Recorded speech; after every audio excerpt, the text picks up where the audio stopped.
Smart saving plan తో మీ ఆత్మీయులకు ఉజ్వలమైన సురక్షితమైన జీవితం అందించండి. టాటా ఏఏతో ఇది సాధ్యం. బాల్కొండ నియోజకవర్గంలోని పడిగల్ గ్రామంలో నేను కార్యక్రమానికి వచ్చి వెళ్తా ఉంటే రోడ్డు మీద వడ్లు తడిచిన వడ్లు ఆరబెట్టడం చూసి దీన్ని పరిశీలించడం జరిగింది.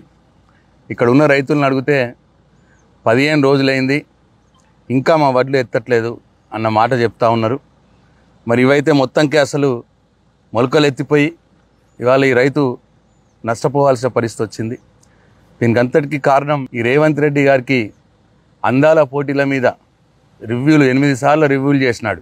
అందాల పోటీల మీద ఉన్న మక్కువ రైతుల వడ్లు తరలించాలి, వడ్లు కొనాలి అన్న దాని మీద నాకు శ్రద్ధ లేదు. మేము గత నెల రోజుల నుంచి మొత్తుకుంటూనే ఉన్నాం. అటు రాష్ట్రంలో ఇటు ఈ నియోజకవర్గంలో ఎంత మొత్తుకున్నా ఈ ప్రభుత్వానికి చీమ కుట్టినట్టు కూడా లేదు. వీళ్ళు వడ్లు కొనుగోలు చేయకపోవడం వల్ల, లేట్ చేయడం వల్ల మరి ఎక్కడికక్కడ కళ్ళాల్లో వడ్లు అట్లనే ఉండిపోయి ఎక్కడికక్కడ రోడ్ల మీద వడ్లు అక్కడికే ఉండిపోవడం వల్ల మరి వర్షాలు రావడంతో మరి ఈ వడ్లు తడిసిపోవడం జరిగింది.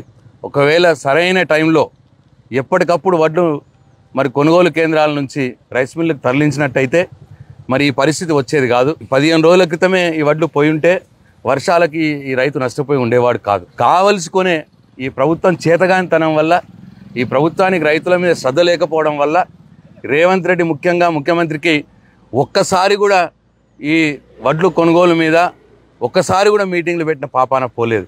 అందాల పోటీల మీద మాత్రం 8 సార్లు మీటింగ్లు పెట్టిండు హైదరాబాద్లో. సో ఆయన రేవంత్ రెడ్డి చేతగానితనం వల్ల ఇవాళ రైతులు నష్టపోవాల్సిన పరిస్థితి వస్తూ ఉన్నది.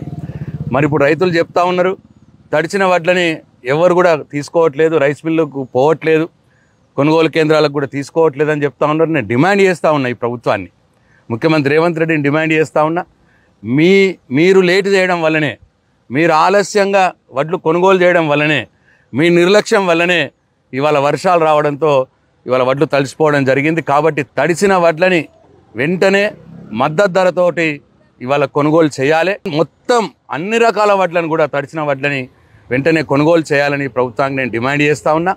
మరి రైతుల్ని కాపాడవలసిన బాధ్యత ఈ ప్రభుత్వం మీద ఉన్నది.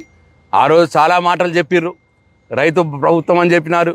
మరి ఇవాళ పరిస్థితి చూస్తే 2-3 నెలల నుంచి నడుస్తూ ఉన్నాయి కొనుగోలు కేంద్రాలు, అయినా వడ్లు పోవట్లేదు. మరి వాళ్ళ రైస్ మిల్లర్ల మీద వీళ్ళకి నియంత్రణ లేదు, అధికారుల మీద నియంత్రణ లేదు. మరి వాళ్ళ మంత్రులు ఏం చేస్తున్నారో తెలియదు. ఇటువంటి పరిస్థితి ఉన్నది. కాబట్టి ఇగో ఇట్లా మొలకెత్తినవి చూడండి, ఇదంతా ఇంత ఘోరంగా రైతు నష్టపోతే రైతు ఎట్లా బతకాలి?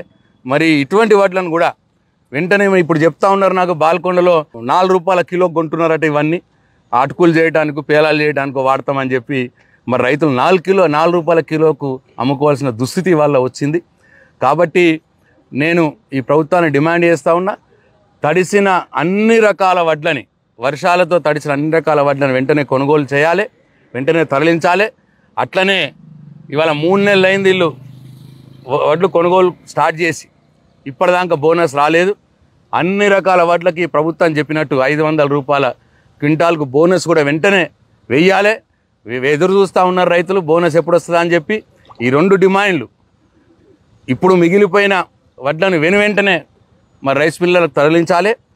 తడిచిపోయిన వడ్లను కూడా, వర్షాల వల్ల తడిచిపోయిన వడ్లను కూడా పూర్తిగా ప్రభుత్వ మద్దతు ధరకే ఎటువంటి కడతా లేకుండా కొనుగోలు చేయాలి. కడతా కూడా విపరీతంగా తీస్తున్నారని చెప్తున్నారు, 10 కిలోలు కడతా తీస్తున్నారని చెప్పి రైతులు చెప్తా ఉన్నారు. ఇది అన్యాయం. కాబట్టి మరి ఆ రోజు మేము ప్రభుత్వంలో ఉన్నప్పుడు మరి తడిచిన వడ్లను కూడా కొన్నాం. ఆ రోజు 2 కిలోలు 3 కిలోలు కడతా తీస్తేనే మరి ఆ రోజు ఈ కాంగ్రెస్ పార్టీ నాయకులు విమర్శించినారు మమ్మల్ని. మరి వాళ్ళు దీనికి ఏం సమాధానం చెప్తారు? కాబట్టి కడతా లేకుండా తడిసిన వడ్లని వెంటనే కొనుగోలు చేయాలి.